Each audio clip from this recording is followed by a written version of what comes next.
A 6 ore?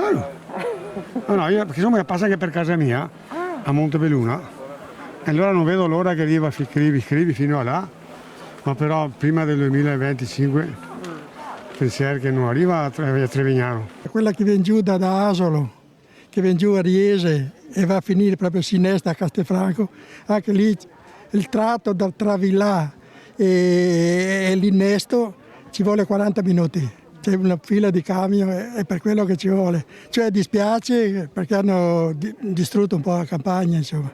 Però questo è il progresso, bisognava farla. Finalmente sono riusciti a fare un altro pezzo di strada e speriamo che riescano a finire anche il resto, perciò sarà molto più facile raggiungere l'aeroporto e gli altri posti. Bene, si mette un po' meno andare a Tiene e a Braganza. È Penso contento. che sia una bella cosa, insomma. È contento. Sì.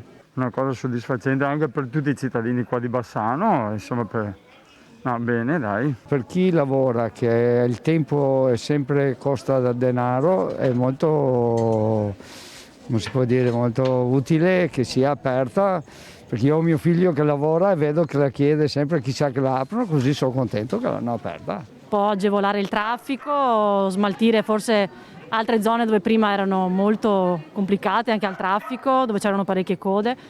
Penso sia una cosa, secondo me è stata una buona scelta. Un po' in ritardo, ma era ora. Era da qualche anno che si aspettava questo momento e credo che finalmente abbiamo raggiunto un bel traguardo.